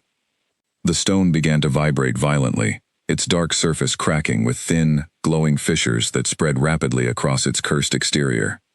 Elara gasped, her body trembling as the ancient magic bound within the stone fought desperately against the pure, unbroken force of their bond, resisting the reclamation of memories it had spent years suppressing. Damien held her tighter, refusing to let go despite the growing intensity of the energy crackling between them, whispering her true name over and over like a lifeline meant to guide her safely through the storm. "Elara," he said firmly, his voice steady, despite the chaos building around them. "Come back to me. Remember who you are. Remember us." With a sudden, blinding flash of light, the stone shattered entirely, its fragments scattering across the cottage floor and dissolving into nothing more than fine, harmless dust. Elara cried out, collapsing forward into Damien's arms as an overwhelming flood of memory crashed through her mind, all at once. 3 years of stolen history rushing back, with a force that left her gasping and disoriented. She saw it all now, clear and undeniable. Their wedding day, filled with joy and celebration, the quiet years of ruling side by side, learning the delicate balance of leadership together. The night of the attack, fire consuming their eastern quarter, enemy wolves flooding through broken defenses with terrifying speed and coordination. She remembered running, remembered being struck down from behind, remembered Mara's face looming over her as darkness closed in, followed by years of confused, fractured awareness, slowly rebuilt into the false, quiet life of a healer named Lena. "Damien," she gasped, clutching desperately at his shirt as the memories continued to settle painfully into place. I remember everything." Relief and joy crashed through him, with such overwhelming force that Damien could barely speak, holding her trembling body close against his chest as tears streamed freely down his face, for the first time in 3 long years. "Elara," he whispered against her hair, his voice breaking with emotion. "My Elara, you are finally back." She clung to him tightly, her own tears mixing with his, as 3 years of grief and confusion finally gave way to the overwhelming relief of reunion. They stayed like that for a long while, wrapped together on the cottage floor amid the scattered remnants of the shattered stone, allowing themselves this single, precious moment of pure, unguarded joy, before the reality of their situation demanded their attention once more. It was Elara who finally pulled back first, wiping at her tear-streaked face with trembling hands, her expression shifting from overwhelmed relief into sharp, focused determination. "Mara," she said, her voice hardening with newfound clarity. "She was there the night of the attack. She helped them, Damien. She is the reason I was taken, the reason my memories were stolen. She has been coming here regularly to renew whatever spell kept me trapped, hasn't she?" "Yes," Damien confirmed grimly, helping her to her feet. "And I fear that with the stone destroyed, she will know almost immediately that something has gone terribly wrong. We do not have much time before she realizes her secret has been exposed." As if summoned by the very mention of her name, a sharp, piercing cry echoed from somewhere beyond the tree line, followed immediately by the sound of rapid footsteps approaching the cottage with unmistakable urgency. Damien's blood ran cold as he recognized the sound for exactly what it was, confirmation that their moment of quiet reunion had come to an abrupt and dangerous end. "She is here," he said, pulling Elara instinctively behind him as he moved toward the cottage door, every instinct in his body shifting immediately into the sharp, protective focus of a warrior preparing for battle. "Stay close to me." Elara, despite the fear evident on her face, shook her head firmly, straightening her shoulders with the same fierce determination Damien remembered so well from the years they had ruled together. "I am not hiding, Damien, not anymore. Whatever comes through that door, I intend to face it standing beside you, not cowering behind you." Before Damien could respond, the cottage door burst open with tremendous force, and Mara stood in the doorway, her calm, polite facade completely gone, replaced by cold fury and calculating malice that finally revealed the true nature hidden beneath years of careful deception. "You foolish, meddling king," Mara hissed, her eyes blazing with barely contained rage as she took in the scattered remains of the destroyed stone across the cottage floor. "Do you have any idea what you have just undone? Years of careful work, destroyed in a single reckless moment." "You took her from me," Damien growled, his wolf surging dangerously close to the surface as protective fury overtook every other instinct. You erased her memory, hid her away, and used her as some kind of weapon against my kingdom. Whatever you were planning ends here, tonight. Mara's lips curled into a cold, humorless smile. You think this ends with you? You have no idea how deep this plot truly runs, or how many others stand ready to finish what began 3 years ago. I came here today to renew a spell that would have kept your precious mate hidden forever, harmless and forgotten. Instead, I find her memories fully restored, and you standing there believing you have won some great victory. She raised her hands slowly, dark energy beginning to crackle faintly around her fingertips. You have only made things far more dangerous for everyone involved. Ilara's grip tightened on Damien's arm, and outside, beyond the tree line, the sound of approaching footsteps grew louder. Multiple sets this time, confirming Damien's worst fear that Mara had not come alone. Whatever battle was about to unfold within this small, once peaceful clearing, it would not be the simple confrontation he had hoped for. It would be a fight for everything they had both suffered years apart to reclaim. 4 more figures emerged from the tree line behind Mara, each moving with the coordinated precision of trained fighters rather than ordinary travelers, their eyes glinting with the same cold purpose that burned in Mara's gaze.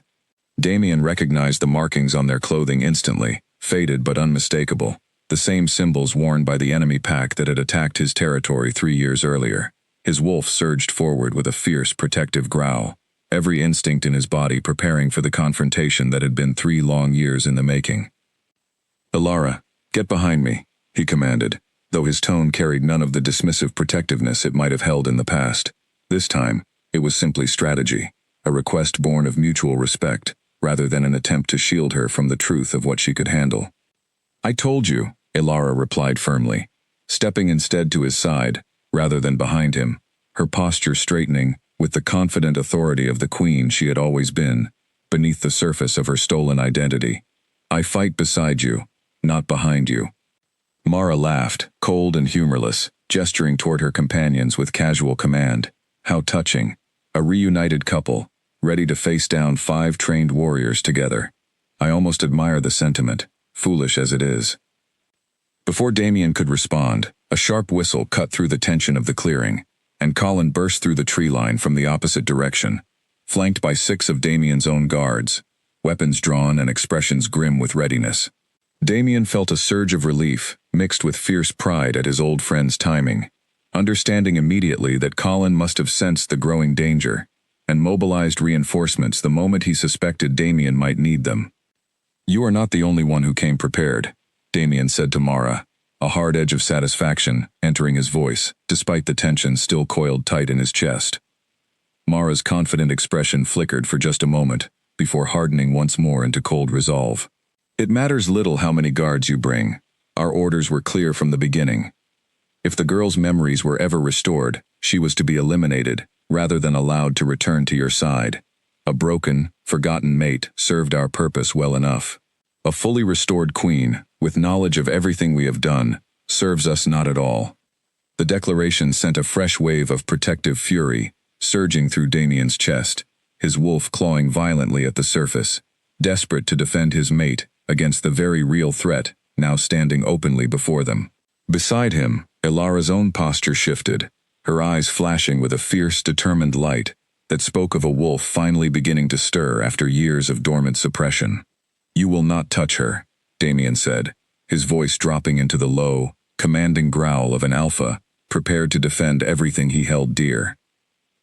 Whatever plans you and your masters have constructed end here, tonight, in this clearing. Mara's expression twisted with disdain, and without further warning, she gave a sharp signal to her companions, and the clearing erupted into sudden chaotic motion. Damien's guards surged forward to meet the 4 enemy fighters, weapons clashing and bodies colliding in a fierce, controlled struggle that filled the small clearing with the sounds of exertion and combat. Colin moved swiftly to engage the largest of the enemy fighters, his years of training evident in every calculated strike and defensive maneuver. Damien turned his attention toward Mara herself, understanding instinctively that she posed the greatest threat among them, her connection to dark magic making her far more dangerous than any ordinary fighter despite her smaller stature. She raised her hands again, dark energy crackling ominously around her fingertips, and Damien moved quickly, closing the distance between them, before she could unleash whatever spell she intended to cast. Beside him, Ilara had shifted into her wolf form for the first time in 3 years, her silver coat gleaming in the dappled sunlight filtering through the trees, and Damien felt a fierce surge of pride and love, watching her move with instinctive, powerful grace, despite the years spent trapped in human form, unaware of the wolf that had patiently waited within her the entire time. She engaged one of the remaining enemy fighters with fluid, decisive movements, her instincts guiding her through motions her conscious mind had never consciously practiced, but her body remembered perfectly. The battle raged fiercely across the clearing. Guards and enemies locked in tense combat, the once peaceful garden trampled beneath the chaos of the struggle. Damien focused entirely on Mara, dodging a burst of dark energy that scorched the ground where he had stood only a moment before, closing the gap between them with swift, determined strides. She was skilled, clearly practiced in channeling her magic even while under direct physical threat, but Damien had spent years honing his own combat skills, and desperation for Ilara's safety fueled every movement with fierce, unrelenting determination. He managed to knock the dark energy aside with a swift, defensive maneuver, closing the final distance and forcing Mara backward against the low stone wall surrounding the cottage garden. She snarled, attempting another burst of magic, but Damien caught her wrist before she could complete the gesture, his grip firm and unyielding. "It is over, Mara," he said, his voice hard with finality. "Whatever cause you believe you serve, it ends tonight." "You do not understand," Mara spat, struggling futilely against his grip. "This goes far beyond one stolen memory, or one hidden cottage. There are others, waiting, prepared to act the moment word reaches them of what has happened here today. You have won nothing, Alpha King. You have only delayed the inevitable." Her words sent a chill through Damien's chest, but before he could press her further for information, a sharp cry from across the clearing drew his attention. Ilara had been struck by her opponent, staggering backward but quickly recovering her footing, her silver eyes blazing with renewed fury as she launched herself back into the fight with fierce, unwavering determination. Damien's protective instincts flared violently, torn between finishing his confrontation with Mara and rushing to Ilara's aid. Colin, sensing the distraction, called out sharply from where he had just subdued his own opponent. "Go to her, Damien. I have Mara." Damien hesitated only a fraction of a second before releasing his grip and allowing Colin to take control of restraining the struggling witch, sprinting across the clearing toward Ilara with fierce, single-minded focus. He arrived just as she finished dispatching her opponent, standing tall and fierce in her wolf form, breathing hard but clearly triumphant, and Damien felt an overwhelming surge of love and pride at the sight of his mate, fully restored and fiercely capable, standing strong beside him after everything they had endured. Around them, the remaining guards had successfully subdued the last of the enemy fighters, and the clearing gradually fell quiet, except for the labored breathing of those who had fought, and the distant sound of birds beginning cautiously to resume their songs now that the chaos had settled. Damien shifted his gaze back toward Colin, who held Mara firmly restrained, her expression still burning with defiant hatred despite her defeat. "What do we do with her?" Colin asked, glancing toward Damien for guidance. Damien studied Mara for a long moment, considering the gravity of everything she had confessed, the existence of others still waiting to act, the depth of a plot that clearly extended far beyond this single hidden cottage. "She comes back with us," he said finally. "We need every piece of information she carries about who else is involved in this conspiracy, and about what other plans they may still have in motion."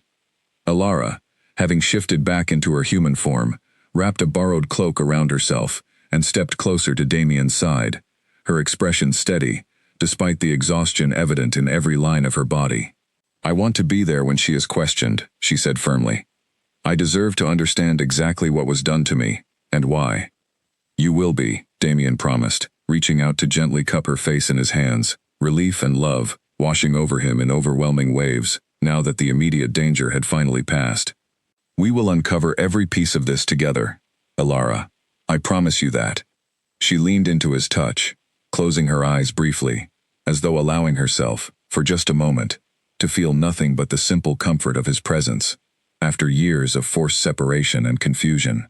When she opened her eyes again, they were clear and resolute, The same fierce, determined Queen Damien had fallen in love with so many years before, fully restored and ready to face whatever challenges still lay ahead. As the guards began the process of securing their prisoners and preparing for the journey back to their territory, Damien allowed himself a single, quiet moment to simply hold Alara close, breathing in the scent of her, feeling the steady warmth of her heartbeat against his chest, grateful beyond words that after everything they had both endured, they were finally, truly together again. But even amid that relief, Mara's chilling words continued to echo in his mind, a stark reminder that their victory today, however significant, was merely the first step in unraveling a conspiracy that ran far deeper than either of them had ever imagined. The path ahead would demand continued vigilance, continued strength, and continued unity between them if they hoped to protect not only themselves, but their entire kingdom, from whatever remained of the threat still lurking in the shadows beyond this small, hidden clearing. The dungeon beneath the pack house had not held a prisoner in years, its stone walls cold and damp, lit only by a scattering of torches that cast long, flickering shadows across the narrow corridor. Mara sat chained to a heavy wooden chair in the center of the interrogation chamber, her expression a careful mask of defiance, despite the exhaustion clearly weighing on her after the journey back from the cottage. Damien stood before her, arms crossed, his expression cold and unyielding, while Alara stood just behind his shoulder, her presence a silent, steady reminder of everything Mara's actions had cost them both. "You said there were others," Damien began, his voice low and controlled despite the fury simmering just beneath the surface. "The others waiting to act. I want names, Mara. I want to know exactly who orchestrated this plot and what they still intend to do." Mara's lips pressed into a thin line, her eyes flicking briefly toward Alara, before returning to Damien with defiant coldness. "You think loyalty means nothing to people like me? I have already lost everything by allowing myself to be captured. Whatever you offer me in exchange for information will not be enough to convince me to betray those I serve." "Then perhaps you should consider what happens if you do not cooperate," Colin said, from where he stood near the chamber door, his tone carrying a quiet, deliberate warning. "Our laws are clear regarding those who conspire against the crown. Cooperation, at the very least, offers you a chance at leniency. Silence offers you nothing but the full weight of judgment for crimes against your king and queen." Mara's composure wavered slightly at the mention of judgment, though she still did not speak immediately, clearly weighing her limited options with careful calculation. Alara, watching the exchange with sharp, thoughtful eyes, finally stepped forward, drawing Mara's attention directly toward her, for the first time since the interrogation had begun. "You erased my memories," Alara said quietly, her voice steady, despite the deep well of pain the words carried. "You took 3 years of my life from me. 3 years I can never fully reclaim.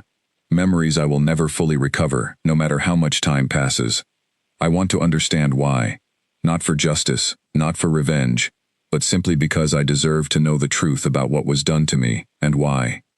Something shifted in Mara's expression at Alara's words, a flicker of something that might have been guilt, quickly suppressed but not entirely hidden.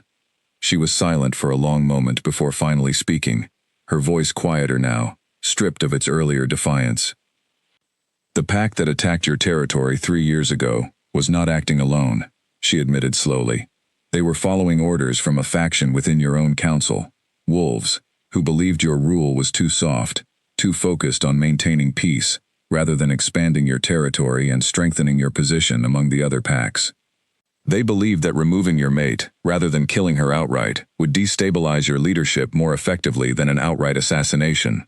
A missing mate, presumed dead but never confirmed, would keep you distracted, grieving, and vulnerable to manipulation for years to come." Damien's blood ran cold at the revelation. A faction within his own council, wolves he had trusted, wolves who sat at his own table during meetings, discussing matters of state while secretly orchestrating the very conspiracy that had torn his life apart 3 years earlier. "Who?" he demanded, his voice sharp with barely restrained fury. "Give me names." Mara hesitated only a moment longer, before finally relenting, providing 3 names that made both Damien and Colin exchange grim, disbelieving glances. All 3 were senior members of the Pack Council, wolves who had spent years advising Damien on matters of leadership and diplomacy. Wolves who had, remarkably, spent the last 3 years openly criticizing his refusal to accept Alara's presumed death and move forward with securing a new mate and heir. They wanted me distracted, Damien said slowly, the pieces finally clicking together with sickening clarity. They wanted me weak and grieving, easily influenced, easily replaced, with a ruler more sympathetic to their ambitions. Precisely, Mara confirmed. And when your search for her continued far longer than anyone anticipated, when you refused to give up despite years of fruitless searching, they grew concerned that your persistence might eventually lead you to discover the truth. I was tasked with maintaining the binding spell indefinitely, ensuring she remained hidden and harmless for as long as necessary. Alara's hands had curled into tight fists at her sides, her expression a careful mixture of controlled fury and lingering hurt. And if I had never regained my memories, what was the plan then? Was I meant to live out the rest of my life as a stranger to myself, while the wolves responsible for destroying my life continued to sit comfortably among your advisors? Mara did not answer immediately, but her silence spoke volumes, confirming exactly the fate that had been planned for her all along. Damien turned to Colin, his expression hard with resolve. I want those 3 council members arrested immediately, quietly, before word of what we have learned here reaches them and gives them a chance to flee or retaliate. Gather trusted guards, ones we know beyond doubt remain loyal, and take them into custody tonight. Colin nodded sharply and left the chamber without hesitation, already calling out orders to the guards waiting outside. Damien turned back to Mara, studying her carefully for a long moment before speaking again. You will remain here under guard until a full tribunal can be convened to determine the appropriate judgment for your crimes, he said finally. Your cooperation today will be considered during that judgment, but do not mistake it for forgiveness. What you did to Alara caused immeasurable harm, and that harm cannot simply be erased by a few names given under pressure. Mara said nothing further, her expression settling into weary resignation as guards moved forward to escort her back to a proper holding cell. Once she was gone, Damien turned to Alara, searching her face for any sign of how she was coping with everything they had just learned. She looked tired, understandably so, but there was a fierce, steady resolve in her eyes that reassured him more than any words could have. Are you all right? He asked gently. I will be, Alara replied, leaning into him as he wrapped a supportive arm around her shoulders. It helps knowing the truth, even when the truth is difficult to hear. I spent 3 years living a lie without even realizing it. Understanding exactly what happened, and why, makes it easier to finally begin healing from it. They made their way back through the quiet corridors of the pack house, the weight of the evening's revelations settling heavily over both of them, but underlying that weight was a growing sense of relief, of justice, finally within reach, after years of painful uncertainty. As they emerged into the cool night air outside, Colin returned with confirmation that all 3 conspiring council members had been successfully apprehended without incident, caught entirely off guard by the swift, decisive action taken against them. It is done, Colin reported, though his expression remained grim, despite the successful arrests. But Damien, one of them mentioned something before we sealed off any further conversation. He claimed there was still one more piece to this conspiracy we have not yet uncovered, someone even higher within the ranks who orchestrated the entire plot from the very beginning, someone who has remained carefully hidden throughout this entire ordeal. Damien's stomach tightened with fresh unease at the revelation. Just when he believed they had finally uncovered the full depth of the conspiracy against him and Alara, another layer had revealed itself, another shadow lurking just beyond their reach. He glanced toward Alara, seeing his own weary determination mirrored clearly in her expression. Then we continue searching, Alara said firmly, her voice steady despite the exhaustion evident in her posture. We have already uncovered so much truth tonight. We will not stop now, not when we are finally so close to understanding everything that was done to us. Damien nodded, pulling her close against his side once more, grateful beyond measure for her strength and resilience, even after everything she had endured. Together, he said quietly, echoing the promise they had made to each other back at the cottage. Together, Alara agreed, and despite the uncertainty of whatever challenges still lay ahead, Damien felt a renewed sense of hope settle firmly into his chest, confident that whatever remained of this conspiracy, they would face it and overcome it, exactly as they had faced everything else, side by side, unshakable in their unity and love. Weeks passed before the final threads of the conspiracy fully unraveled, and the mysterious figure behind the entire plot turned out to be a distant cousin of Damien's own bloodline, a wolf who had long harbored resentment over losing his own claim to the throne generations earlier, and who had spent years quietly building alliances with disgruntled council members and rogue packs alike, patiently waiting for the perfect opportunity to seize power for himself. When the truth finally came to light, thanks to the combined efforts of Colin's investigation and the testimony extracted from the captured council members, the cousin was apprehended before he could flee the territory, and the full weight of justice was finally brought down upon everyone responsible for the years of suffering inflicted upon Damien and Ilara. The tribunal that followed was thorough and fair, and each conspirator received judgment appropriate to the severity of their crimes. Mara, whose cooperation had ultimately proven instrumental in dismantling the entire plot, received a lighter sentence than her co-conspirators, exiled from the territory permanently, rather than facing more severe punishment, a mercy that Ilara herself had quietly requested be considered, understanding better than anyone the complicated nature of choices made under coercion and fear. Through it all, Ilara continued her slow, steady journey of healing, gradually reintegrating into the life and role she had been forced to abandon 3 years earlier. The pack welcomed her return, with overwhelming joy and relief, celebrations erupting throughout the territory the moment word spread that their long-mourned queen had finally been found and restored. Old friends embraced her with tears of happiness, and even those who had once quietly doubted Damien's persistent search now approached her with genuine warmth and respect, humbled by the truth of everything he had sacrificed to bring her home. Ilara found particular comfort in returning to her old role as the pack's primary healer, her natural gift for herbal medicine, honed further during her years hidden away as Lena, proving invaluable to the community she had once served so faithfully. She often remarked, with a soft, knowing smile, that perhaps some good had come from those difficult years after all, even if the price paid to gain such skill had been far higher than anyone should ever have to bear. Damien, for his part, dedicated himself fully to rebuilding the trust and stability of his council, appointing new advisors chosen carefully for their proven loyalty and integrity, determined never again to allow such a devastating betrayal to take root within his own inner circle. He ruled with renewed purpose and clarity, guided always by Ilara's steady presence beside him, her wisdom and compassion balancing his own strength and determination, in exactly the way that had always made them such an effective pair of leaders. One evening, several months after her return, Damien led Ilara on a quiet walk through the forest, following a familiar path that eventually brought them to the small clearing where the cottage still stood, weathered now by time but otherwise unchanged. Ilara paused at the edge of the garden, studying the modest stone building with a complicated mixture of emotions, remembering both the pain of her stolen years and the unexpected comfort she had found there during those strange, quiet days before her memories returned. "I thought about tearing it down," Damien admitted quietly, standing beside her, "but I could not bring myself to do it. Despite everything that happened here, this is also the place where I found you again, where we began rebuilding everything that was taken from us." Ilara reached for his hand, lacing her fingers through his, with the easy familiarity of a bond fully restored. "I do not want it torn down either," she said softly.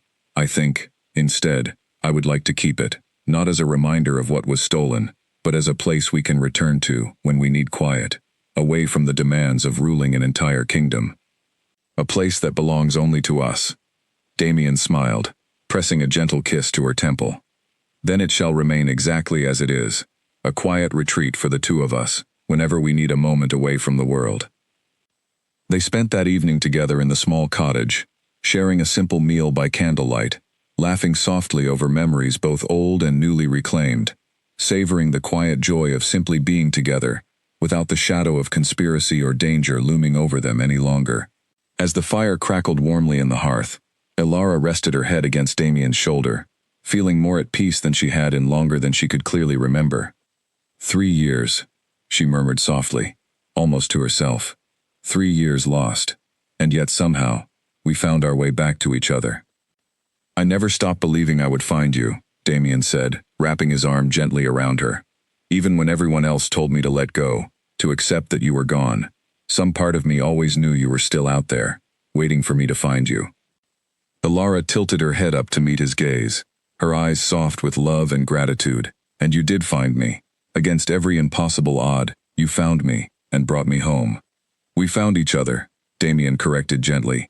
You fought just as hard as I did, even without knowing exactly what you were fighting for. That courage, that strength, it never left you, not even when your memories did. They sat together in comfortable silence for a while longer, watching the fire burn low, content simply to exist in each other's presence, after everything they had endured to reach this moment. Outside, the forest settled into its familiar nighttime quiet, the same forest that had once hidden Alara away in cruel, calculated secrecy, now standing simply as a peaceful backdrop to the beginning of their new life together. In the months and years that followed, Damien and Alara ruled their kingdom with renewed strength and unity, their bond stronger than ever after surviving trials that would have broken lesser partnerships entirely. Their story became something of a legend among their people, whispered with admiration around fires, and shared proudly with the next generation, as proof that true love, when paired with unwavering determination, could overcome even the darkest and most calculated attempts to destroy it. And though scars from those 3 lost years remained, both visible and hidden, Alara never allowed them to define her. She embraced her role as queen with renewed purpose and compassion, using her own painful experience to advocate fiercely for greater protections against dark magic and conspiracy within their territory, ensuring that no other family would ever have to suffer the same cruel separation that had once torn her and Damien apart. The small cottage in the forest remained standing for many years afterward, no longer a place of secrets and stolen memory, but a cherished retreat, where the Alpha King and his queen returned often, hand in hand, grateful always for the impossible, hard-won miracle of having found their way back to each other, against every obstacle placed deliberately in their path. Their story, in the end, was never truly about the darkness that tried to keep them apart. It was about the light of a bond so powerful that not even years of stolen memory and calculated cruelty could ever fully extinguish it. A love that proved, time and again, that true connection finds its way home, no matter how far it is forced to wander.